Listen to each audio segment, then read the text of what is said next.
kalau begitu selamat sore semuanya. Eh, Hari ini agenda kami adalah pertama pembukaan singkat, lalu akan ada proker dari kami tentang sosialisasi psikologi dalam konteks lingkungan. Nah,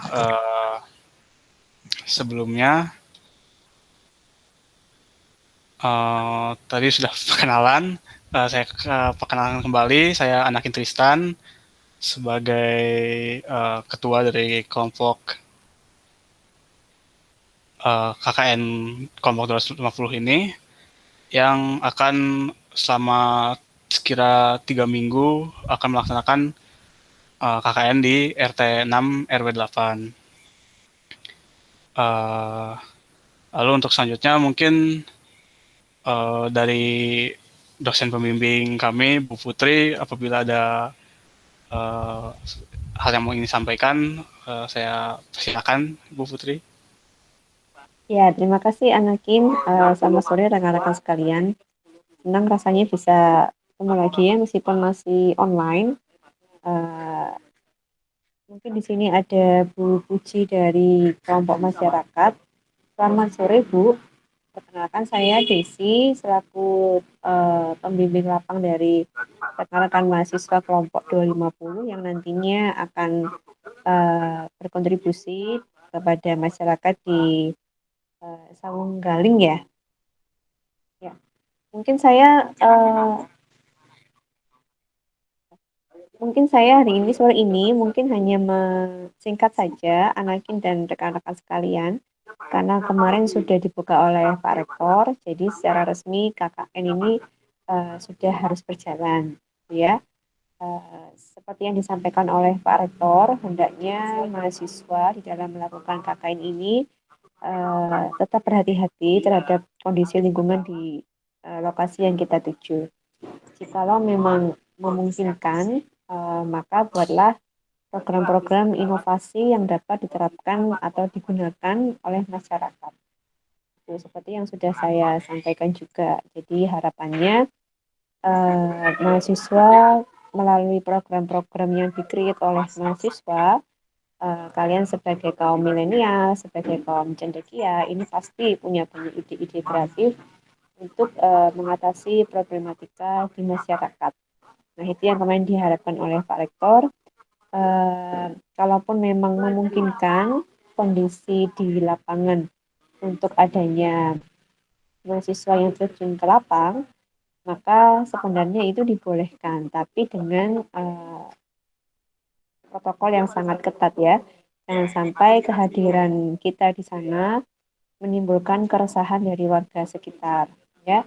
Jangan sampai adanya kegiatan KKN ini bisa menimbulkan hal-hal yang tidak kita inginkan, khususnya untuk diri kita sendiri. Jadi harapannya itu ketika kita mau melakukan program, banyak platform yang bisa kita bangun melalui video edukasi, kemudian melalui acara-acara yang mungkin webinar dan lain sebagainya. Ya, harapannya seperti ini, ketika ada acara yang kalian create, kalian boleh mengajak rekan-rekan kalian di prodi atau rekan-rekan di sesama anggota yang di bawah bimbingan saya, supaya saling mendukung di antara program-program kelompok lainnya. Mungkin itu masukan saya, Anakin. Semoga sukses untuk program-programnya. Tidak usah berkecil hati karena harus online ya, tidak bisa ketemu dan sebagainya. Tetap semangat, yang penting niatnya adalah berkontribusi untuk masyarakat. Sekian Anakin, selamat sore. Sore Bu, baik. Terima kasih. Silakan Ya, dilanjut ya, saya live dulu ya. baik Bu. Terima Oke, kasih oke. Bu. Sampai ketemu di pertemuan selanjutnya. Assalamualaikum. Waalaikumsalam. Oke, baik. Uh, Selanjutnya, mungkin kita langsung saja ke kegiatan pertama, yaitu sosialisasi psikologi dalam konteks lingkungan. Boleh minta izin Atif, tolong di-share.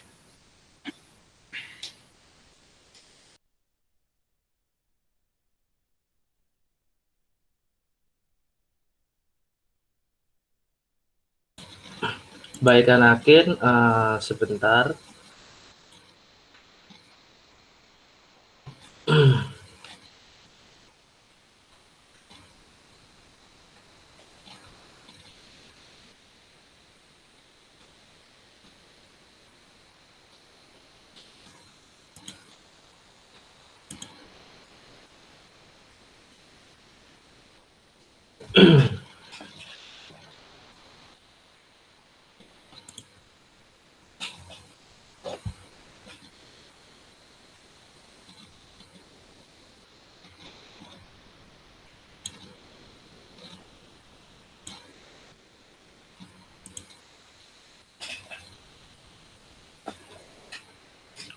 Oke, baik. Apakah sudah terlihat sebelumnya?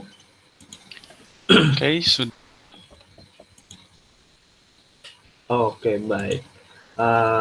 Terima kasih atas waktunya. Selamat sore untuk warga dan teman-teman sekalian yang sudah menyempatkan waktunya untuk hadir pada kegiatan sore hari ini. Di sini saat ini kita akan sedikit belajar sebenarnya intinya mengenal lebih dekat tentang lingkungan kita. Dan kami sendiri dari mahasiswa sudah berusaha sebaik mungkin untuk materi ini diusahakan nggak berat-berat banget dan nggak butuh mikir yang uh, yang seperti sekolah lagi seperti itu, dan dipastikan santai untuk sore hari ini. Lalu sebelumnya untuk mengingatkan lagi untuk yang belum mengisi form yang sudah disebarkan sebelumnya di grup WhatsApp, silakan diisi terlebih dahulu karena ini sebagai profiling biodata dan sekaligus untuk pengundian hadiah ke depannya. Jadi dari peserta yang hadir akan diundi, yang beruntung bisa mendapatkan hadiah nanti di akhir kegiatan acara. Baik, kalau misalnya ada pertanyaan mungkin sebelum saya memulai. Kalau tidak ada, bisa saya lanjut ya. Baik, untuk yang pertama, nah, kita kan belajar tentang psikologi lingkungan. Nah, tahukah Anda sekalian, para peserta, lingkungan itu memiliki peran yang penting pada kehidupan. Contoh sederhananya saja, misal halaman rumah kita, tanpa kita sadari, tanaman-tanaman yang kita tanam, tumbuhan-tumbuhan buah-buahan yang kita tanam di lingkungan rumah kita atau di halaman rumah kita, itu tidak serta-merta hanya membuat halaman kita itu menjadi hijau. Nah, tapi tanaman-tanaman ini atau kegiatan merawat lingkungan juga dapat membuat kita menjadi lebih rileks, lebih nyaman, dan lebih semangat untuk beraktivitas. Nah, itu akan dibahas nanti. Nah, selanjutnya, maaf. Nah, selanjutnya, apa saja sih yang akan dibahas pada sore hari ini? Nah, yang akan kita bahas pada sore hari ini nggak banyak-banyak banget, cuma ada 5. Yang pertama adalah tekanan dari lingkungan. Tekanan dari lingkungan ini berisi materi-materi apa-apa saja sih hal-hal yang dari lingkungan yang dapat membuat kegiatan kita sehari-hari itu tambah berat rasanya. Nah, lalu ada efek perubahan iklim, itu akan menjelaskan secara singkat saja mengenai perubahan-perubahan iklim yang ada. Dan selanjutnya ada manfaat lingkungan untuk kesehatan kita. Lalu ada penilaian risiko lingkungan, serta ada penilaian perubahan iklim. Maksudnya apa sih dari kelima materi ini? Nah, berikut akan dibahas satu persatu ya.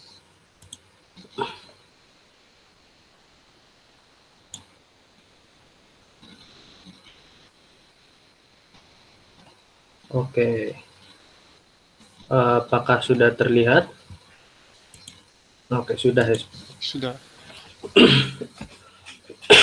Mohon maaf. Baiklah, yang pertama ada lingkungan, iklim, dan dampaknya tadi bagi kesehatan. Nah, yang pertama, macam-macam tekanan dari lingkungan.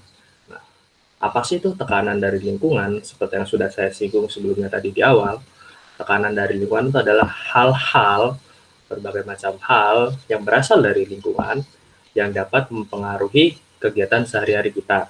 Nah, mempengaruhinya ini kalau misal mempengaruhi positif, tentu kita tidak akan masalah dong ya. Nah, tapi ini mempengaruhinya lebih ke negatif. Jadi kegiatan yang awalnya lancar, menyenangkan, bisa jadi menjadi lebih berat, menjadi lebih bosan, atau bahkan nggak berminat lagi untuk mengerjakan sesuatu itu. Nah, jadi di sini kami merangkum ada 5 macam-macam tekanan dari lingkungan. Yang pertama adalah kebisingan lingkungan. Tentunya kita tahu ya, atau mungkin pengalaman kita sendiri, di rumah ada suara-suara berisik dari luar. Nah, ini entah dari mungkin kendaraan yang lalu lalang, atau ada kegiatan acara, atau ada orang yang nyetel musik keras-keras mungkin.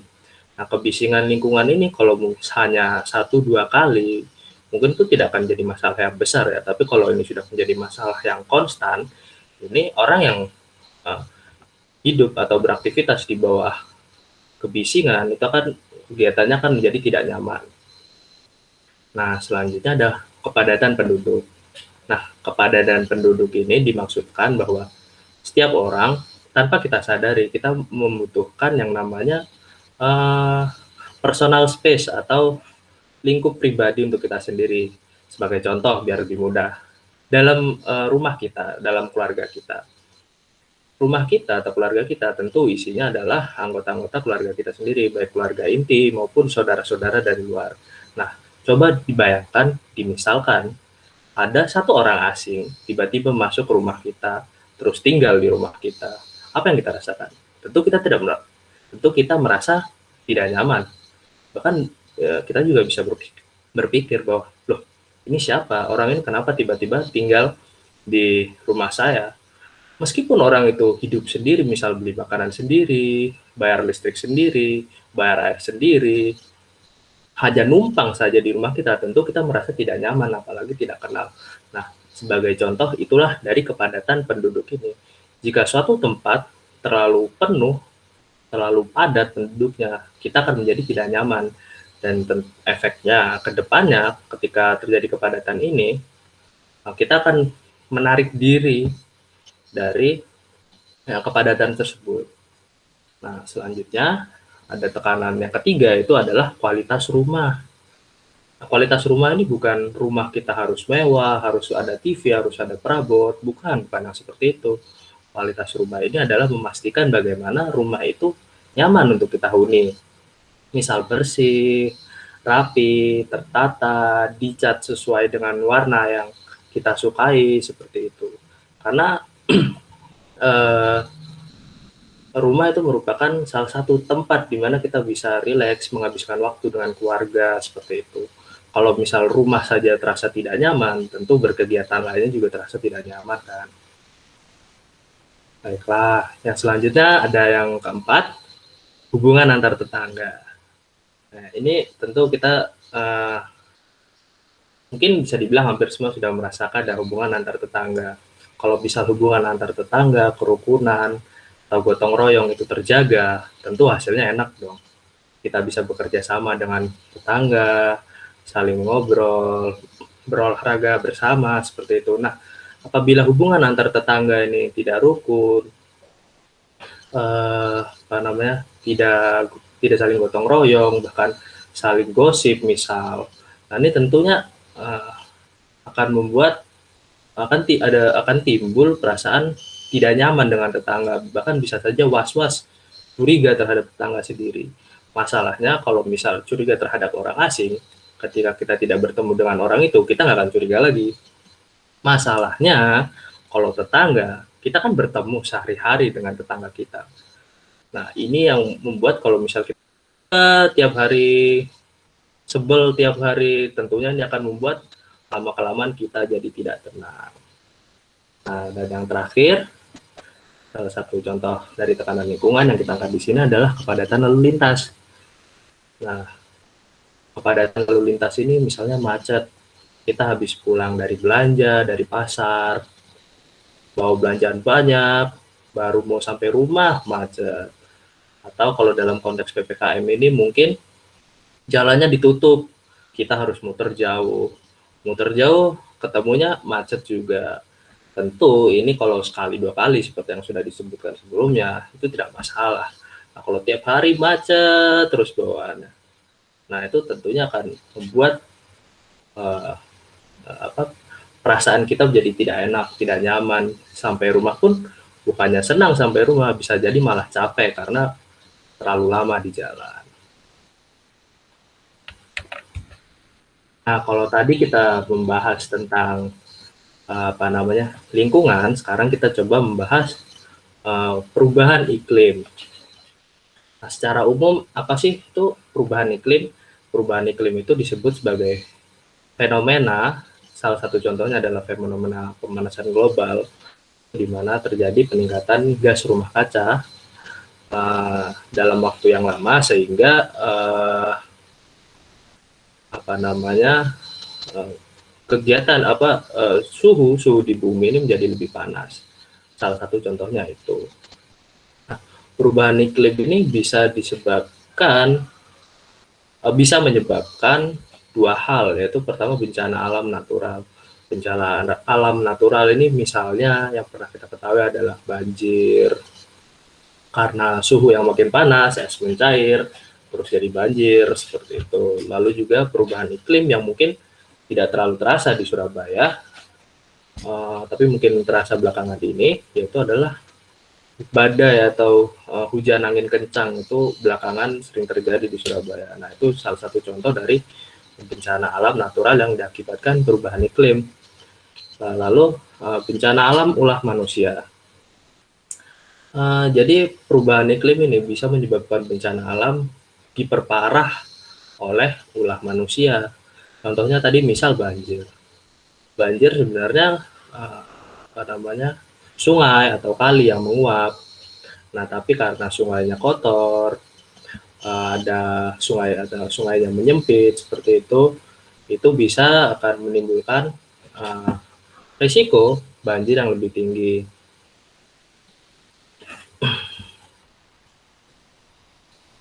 Nah, setelah tadi membahas perubahan iklim dan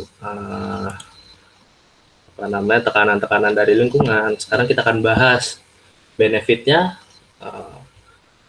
Apa sih benefit dari kita menjaga lingkungan untuk kesehatan? Nah, di sini saya sudah memberikan gambaran singkat untuk ini, di mana lingkungan seperti yang sudah disinggung sebelumnya, yaitu tentang tanaman. Misal, kalau kita merawat lingkungan, menghijaukan lingkungan kita menggunakan tanaman gitu. Nah, ini lingkungan itu tidak hanya sekedar hijau, nah, tapi lingkungan yang segar, asri, hijau itu tentunya bisa membuat kualitas udara menjadi lebih baik. Nah, kalau misal kualitas udara jadi lebih baik, tentunya aktivitas kita di luar pun jadi enak. Misalnya, mungkin pada sore hari ini, di minggu-minggu atau hari-hari sebelumnya, kita bisa jalan di luar rumah, jalan santai, duduk-duduk, menikmati hawa sore hari. Tentunya itu karena kualitas udaranya, misal banyak asap atau banyak polusi, tentu kita tidak nyaman untuk beraktivitas di luar rumah. Nah, ditambah kalau tadi kan tekanannya adalah permasalahan antar warga, tidak rukun atau sebagainya. Nah, kalau misal ini bisa diatasi hingga terbentuknya kebersamaan antar warga, saling gotong royong, saling bantu-membantu, ditambah semua tekanan-tekanan tadi bisa diminimalisir, itu tentunya akan mengurangi stres. Dari keempat poin tadi, kualitas udara yang baik, aktivitas fisik, kebersamaan warga, serta tingkat stres yang berkurang, itu akan membuat kita jadi lebih nyaman untuk berkegiatan sehari-hari. Tentunya juga akan berdampak pada kesehatan yang bisa dibilang lebih meningkat. Seperti itu. Nah, selanjutnya ada penilaian risiko lingkungan. Berikut akan dibawakan oleh teman saya, Anakin. Waktu dan tempat, silakan Anakin. Oke, baik Atif, terima kasih. Lalu sekarang kita lanjut penilaian risiko lingkungan. Jadi tentunya setelah dijabarkan mungkin tadi benefitnya dan efeknya kepada mental dan kesehatan, lalu mungkin kita ingin menilai apakah sesuatu kejadian atau sebuah invensi, mungkin sebagai apa ya, misalnya contohnya mesin pembajak sawah atau sebuah kegiatan seperti akan dilakukannya pertambangan baru, itu efeknya ke lingkungan akan seperti apa? Apakah akan merusak, apakah akan berbahaya, atau bagaimana gitu. Nah,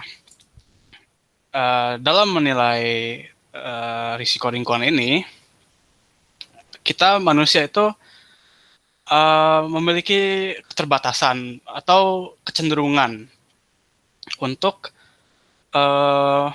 misal mengambil jalan pintas dan pola berpikir yang paling sering itu mungkin menilai berdasarkan perasaan seperti itu. Nah, jadi dalam menilai risiko lingkungan itu muncul yang disebut bias, yang disebut kerancuan dalam mempersepsikan risiko yang ada. Nah, kerancuan-kerancuan itu beberapanya akan saya coba jabarkan agar kita bisa menyadari juga bagaimana penilaian risiko yang telah kita buat itu bisa jadi tidak sesuai dengan kenyataan. Nah, yang pertama itu ada heuristik ketersediaan. Maksudnya apa sih heuristik ketersediaan ini? Jadi, misal ada sebuah kejadian dan kejadian itu sangat besar dan di apa namanya, di berita-berita tuh dimunculin gitu, diberitakan internasional gitu, dan dikasih tahu oh dampaknya bagaimana. Misal contoh yang bisa kita ambil mungkin tenaga nuklir yang di Jepang waktu itu terjadi meltdown yang akhirnya menyemburkan materi-material radioaktif. Itu seluruh dunia kan memberitakannya. Nah, karena seluruh tempat berita itu memberitakannya, kita jadi sering melihat kan. Kita jadi terekspos gitu. Jadi kayak, oh ini nih si kejadian ini, lagi dan lagi. Sampai akhirnya itu menjadi sesuatu yang tidak awam. Jadi kita jadi gampang mengingatnya. Kita kalau ngomongin, kita misalnya membahas tentang tragedi nuklir, kita langsung ingat, oh iya, pembangkit listrik tenaga nuklir yang di Jepang waktu itu yang disebut dengan heuristik ketersediaan. Jadi semakin gampang kita mengambil contoh sebuah kejadian, dalam hal ini misalnya tragedi nuklir, itu semakin kita akan menganggap bahwa resikonya tinggi.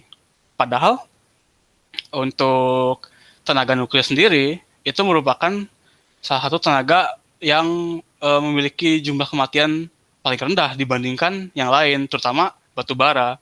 Tapi untuk misal pembangkit listrik tenaga batu bara itu tidak banyak berita yang memberitakan kematian oleh asap, kematian oleh polusi dari pembangkit listrik tenaga batu bara tersebut. Akhirnya kita susah mendapatkan contoh-contoh, kita tidak menempel gitu, tidak bisa mengingat sebuah kejadiannya. Nah, akhirnya kita menganggap bahwa bisa jadi kita menganggap bahwa tenaga batu bara itu relatif lebih rendah risikonya daripada tenaga nuklir, hanya karena kita lebih mudah, lebih gampang mengingat yang mana yang terjadi gitu, yang mana yang pernah terjadi. Lalu untuk kedua, heuristik jangkar dan penyesuaian. Nah, maksudnya jangkar itu misal begini, misal kita ingin memprediksi misal banjir tahun ini bakal segimana sih, bakal seberapa banyak sih. Nah, untuk memprediksi itu mungkin kita akan melihat nomor-nomor angka-angka kejadian banjir sebelumnya tahun lalu, 2 tahun yang lalu. Nah, kita bisa melihat ada angkanya tuh 50 kali dalam tahun 2018, 70 kali dalam tahun 2019 misalnya. Dan 2020 misalnya naik jadi 100 kali dalam 1 tahun. Nah, ketika kita akan mempertimbangkan sebesar apa risiko banjir pada tahun 2021 misalnya, kita otomatis akan menggunakan angka-angka sebelumnya itu sebagai jangkar. Misal tahun 2020 itu ada 100 kali kejadian banjir, ketika kita memprediksi itu akan sangat terpengaruhi oleh angka 100 ini. Kita akan mengiranya tuh sekitar angka 100. Misalnya kalau pesimistik jadi 120, 114, atau kalau misalnya kita optimistik jadi 90-80. Tapi di akhirnya itu akan sangat tergantung oleh nilai jangkarnya. Kalau misalnya nilai awalnya itu diganti, misalnya kejadian badai pada tahun 2020 itu misalnya hanya 10 kali, ya otomatis kita dalam menilai menilai badai yang akan terjadi di tahun setelahnya itu akan ya 15 atau 8 gitu, akan sangat terpengaruhi oleh angka pertama ini. Itu yang disebut heuristik, jangkar, dan penyesuaian. Jadi kita menyesuaikan berdasarkan jangkar akhirnya, tidak berdasarkan realita gitu. Lalu yang ketiga ada bias optimistik. Bias optimistik ini simple. Kita merasa optimis terhadap masa depan kita. Kita mungkin membuang sampah satu kali kan hanya satu kali. Tidak akan membuat tidak akan menghambat saluran air misalnya, hanya satu kali. Dan kedepannya juga nggak akan gitu. Kita merasa aman. Kita merasa kayak nggak apa-apa. Itu yang disebut bias optimistik. Padahal misal dalam contoh buang sampah sembarangan itu, tiap harinya kita membuang satu sampah, itu bisa jadi dalam misal 60 hari itu udah ada 60 sampah yang ada di saluran perairan tersebut. Dan itu bisa menyebab banjir bandang misalnya. Tapi kita tidak merasa itu sebuah ancaman karena kita optimis. Kita merasa nggak akan terjadi kok gitu. Itu salah satu kerancuan. Lalu untuk nomor 4, efek pembingkaian. Nah, efek pembingkaian ini yang dimaksud dengan pembingkaian itu adalah cara informasi tentang misal sebuah kegiatan, atau simpelnya gini aja, cara media berita itu menggunakan kata-katanya untuk mendeskripsikan sebuah kegiatan yang berhubungan dengan lingkungan. Mungkin seperti contohnya mungkin begini, mungkin kita ambil contoh pembakaran hutan untuk lahan pertanian. Nah, kalau bias framing itu contohnya dalam media berita misalnya ditulisnya tuh dibuka lahan 500 hektar untuk pertanian yang dapat membantu rakyat-rakyat yang terkena PHK misalnya.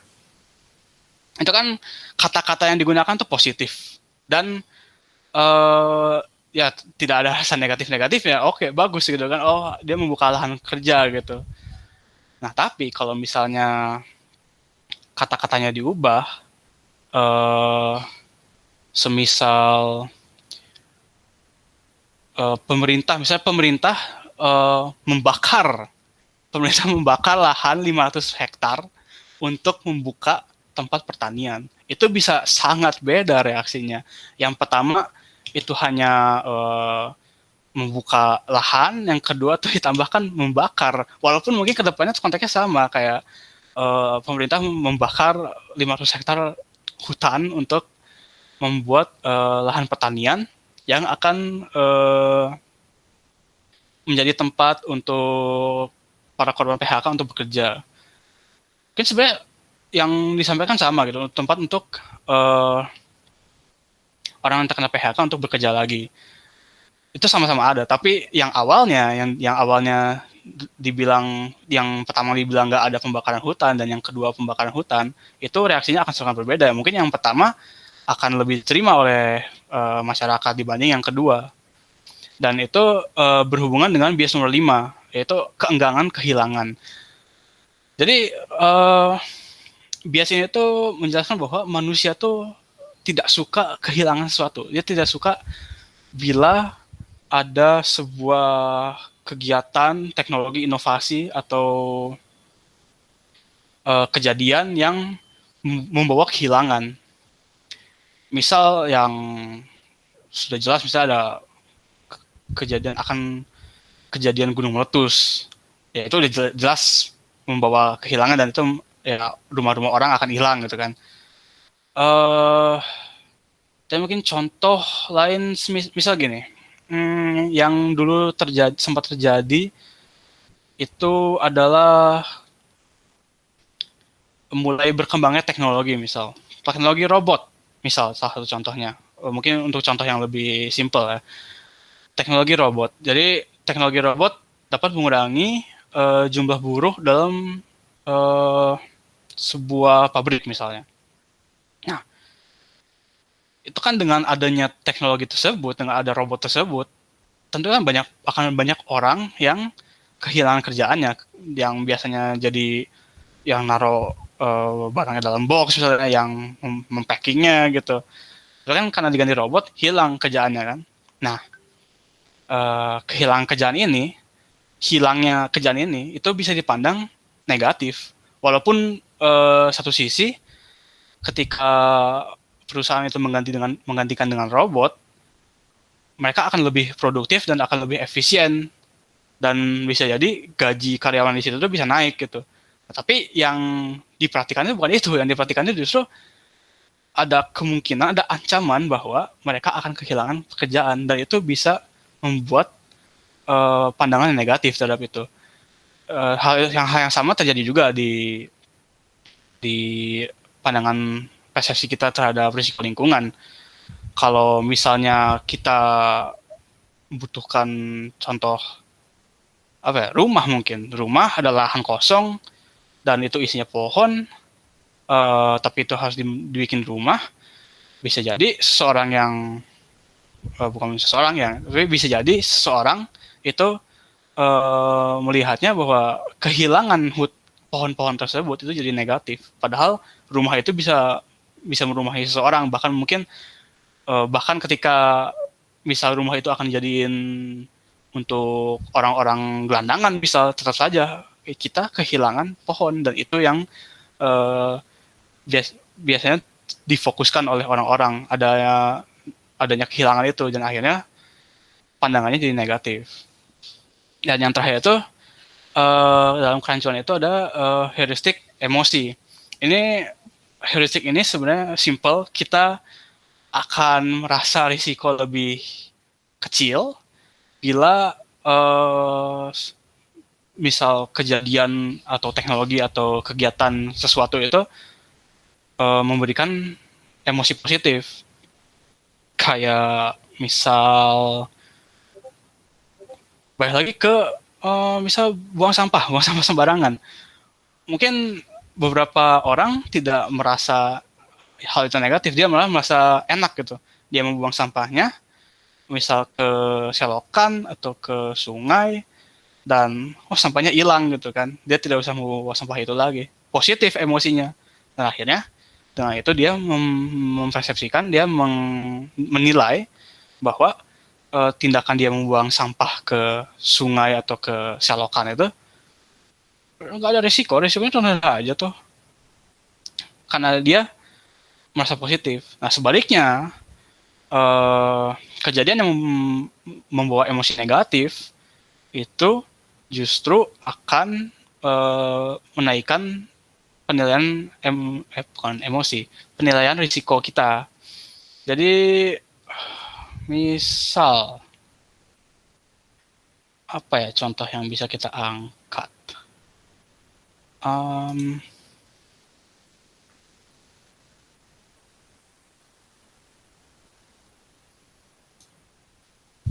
apa ya contohnya? Wah, saya lupa juga. Oke, kita skip dulu mungkin ya, kita skip dulu aja. Tapi intinya begitu sih, kalau misalnya kita merasa positif, itu cenderung pandangan penilaian risiko kita tuh menjadi rendah. Dan kalau misalnya kita merasa negatif, itu akan justru menaik, maaf, akan justru meningkat penilaian risiko terhadap lingkungannya. Walaupun kegiatan atau teknologi itu tidak membawa kerugian apa-apa yang faktual gitu terhadap lingkungan. Oh, atau mungkin contohnya begini, mungkin ini agak mungkin tidak bisa terlalu dihayati ya, tapi mungkin keberadaan dari energi yang dapat diperbarui, misalnya seperti panel surya atau turbin angin seperti itu. Walaupun ini ada yang bilang ada sedikit politiknya, tapi bisa jadi seseorang yang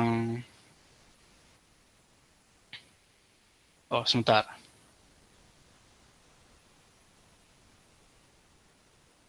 Oke. Bisa jadi gini, seseorang yang dia tuh bisa kerja di pembangkit listrik yang tidak renewable, yang tenaga batu bara misalnya. Lalu muncullah tenaga-tenaga yang dapat diperbarui ini, turbin angin dan lain-lain. Itu kan jadi ancaman untuk dia, jadi ancaman pekerjaan dia. Dan akhirnya dia memiliki emosi negatif. Dia mungkin tidak pengen teknologi itu untuk berkembang, karena kalau itu berkembang dan dunia menggantinya, dia kehilangan kerjanya gitu kan mungkin. Nah, jadi bisa jadi pembangunan turbin, misalnya turbin angin, itu dia nilai sebagai sesuatu yang dapat mengancam lingkungan lebih daripada pembangkit listrik tenaga batu baranya. Misal dia pernah melihat ada berita ada sebuah turbin angin yang dia tuh harus menghancurkan berapa banyak pohon di sekitarnya, karena kan turbin angin kan emang harus kosong bawahnya. Nah, dia bisa saja melihat, itu kan sebuah resiko lingkungan, dia menghancurkan pohon-pohon. Dan karena dia emosinya sudah negatif terhadap si pembangkit listrik tenaga angin ini, dia akan otomatis mempersepsikan pembangkit listrik ini sebagai ancaman terhadap lingkungan yang sangat besar. Padahal mungkin kalau misalnya kita lihat lebih rinci lagi, hutan yang dipotong itu tidak sebanding dengan berapa banyak karbon yang akan hilang bila kita menggantikan ke turbin angin ini. Begitu. Saya harap contoh saya bisa dapat dipahami. Emang agak kesana kemari dan tidak begitu dekat dengan hati. Oke, kalau begitu next, Atif.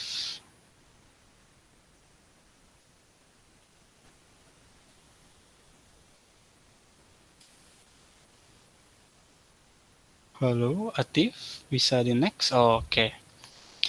Nah, tadi kita membahas kerancuan menilai risiko lingkungan. Nah, ada lagi kerancuan yang bisa terjadi itu dalam perubahan iklim.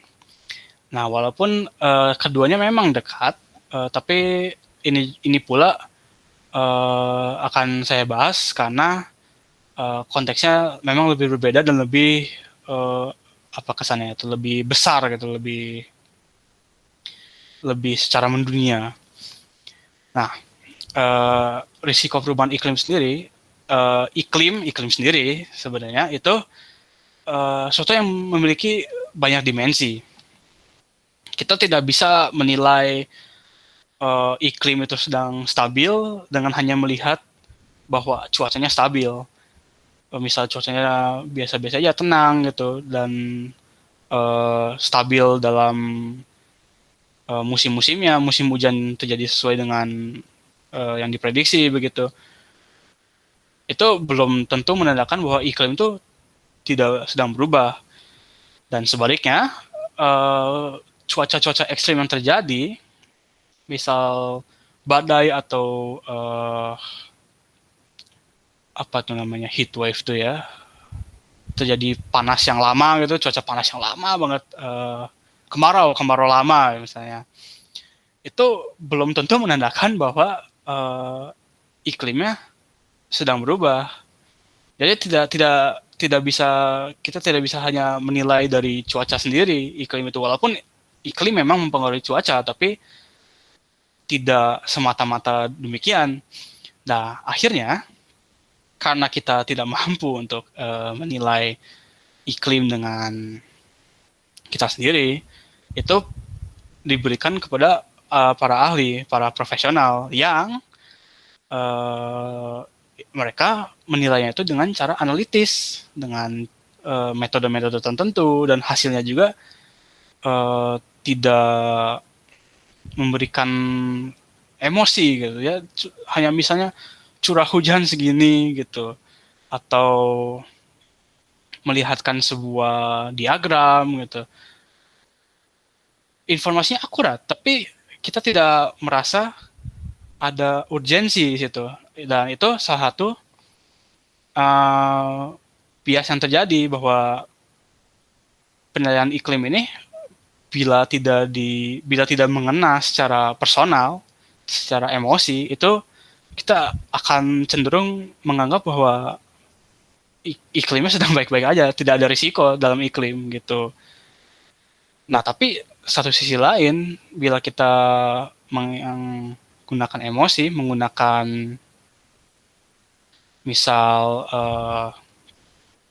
pengalaman pribadi, itu tidak akurat, dan akhirnya muncullah kerancuan. Dan biasanya untuk menangani keracuan ini, yang misalnya BMKG atau para organisasi yang meneliti iklim itu memberitakannya dengan cara yang membuat emosi muncul. Kayak contoh yang saya ingat itu sebenarnya bukan tentang iklim justru, tapi tentang pemberitaan sebuah penyakit yang disebut sapi gila, kalau nggak salah. Kata sapi gila itu kan dia menarik secara emosional. Sapinya gila loh. Nah, dibandingkan kalau misalnya kita menyebutkannya dengan nama latinnya, itu kan kayak hati-hati sapi, Anda akan terkena apa ya? Saya juga tidak mengingatnya, tapi nama Latin gitu, kayak kan tidak akan tidak akan membuat emosi muncul gitu, dan akhirnya kita mungkin para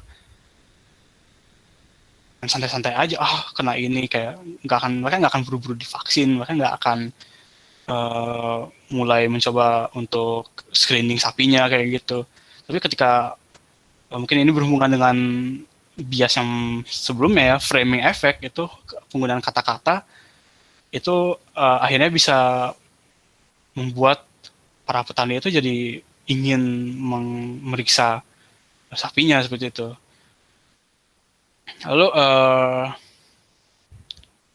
oh ya udah sih sebenarnya itu yang saya ingin sampaikan dalam kerancuan ini, kerancuan menilai risiko perubahan iklim ini, bahwa perubahan iklim itu pertama cenderung tidak bisa dinilai secara pribadi, sehingga dia tuh harus menggunakan cara analitis, yang mana hasilnya itu tidak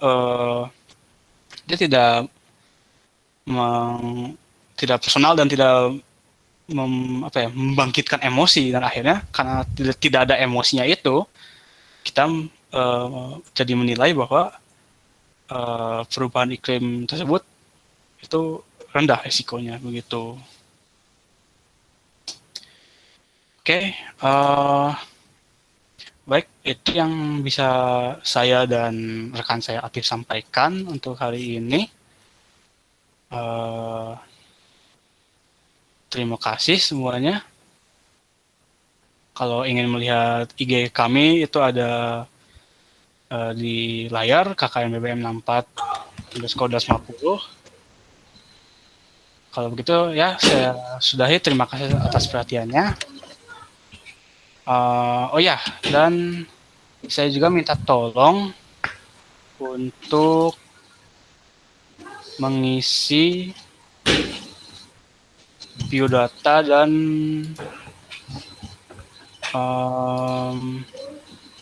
semacam tes kecil, tapi bukan akademis kok. Hanya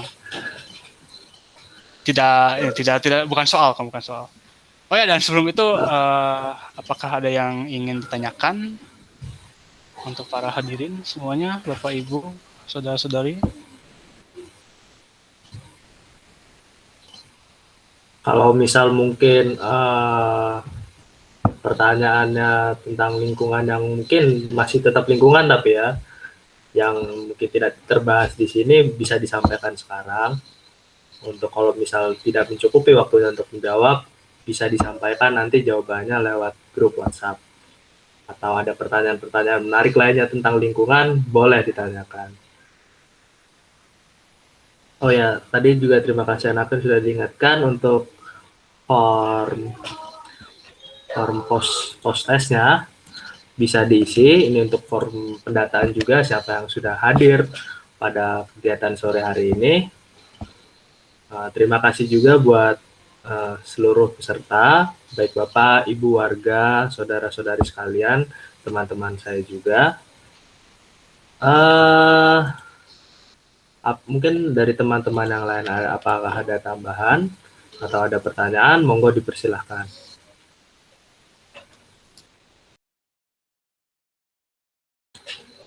Um, 5 menit atau 10 menit mungkin bagi yang sedang ingin menanyakan sesuatu, monggo. Atau dari teman-teman kelompok 250 sendiri.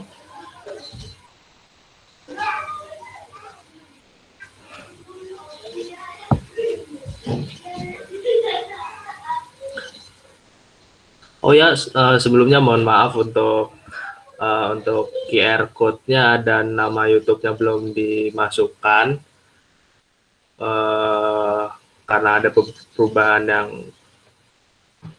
agak mendadak ya kemarin. Jadi untuk YouTube, akun YouTube kita, video-video kegiatan pada sore hari ini ya, dan kegiatan-kegiatan kedepannya akan kami upload di YouTube. Jadi misal ada yang ketinggalan atau ada yang ingin melihat kembali video materi ini atau materi-materi yang akan datang, bisa dilihat di YouTube kami.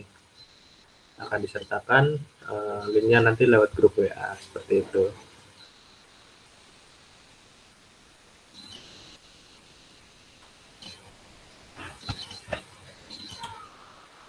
Oke.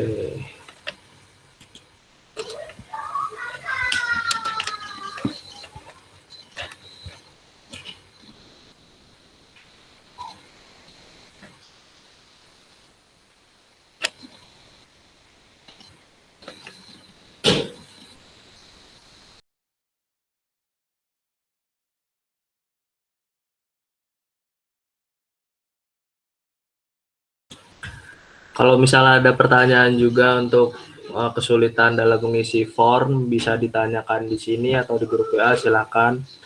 Karena ini juga untuk pendataan, jadi tidak ada benar atau salah, tidak usah terlalu dipikirkan, diisi dengan sesuai kemampuan yang apa adanya, seperti itu. Oke, baik, sudah pukul 5 ya, sepertinya tidak ada pertanyaan juga. Kurang lebihnya mohon maaf dari kami. Terima kasih untuk para hadirin yang sudah datang dan menyempatkan waktunya. Terima kasih juga buat teman-teman anggota KKN 64, kelompok 250, Anakin dan teman-teman. Kami cukupkan sampai di sini. Wabillahi taufiq wal hidayah. Wassalamualaikum warahmatullahi wabarakatuh. Selamat sore semuanya. Selamat beraktivitas kembali.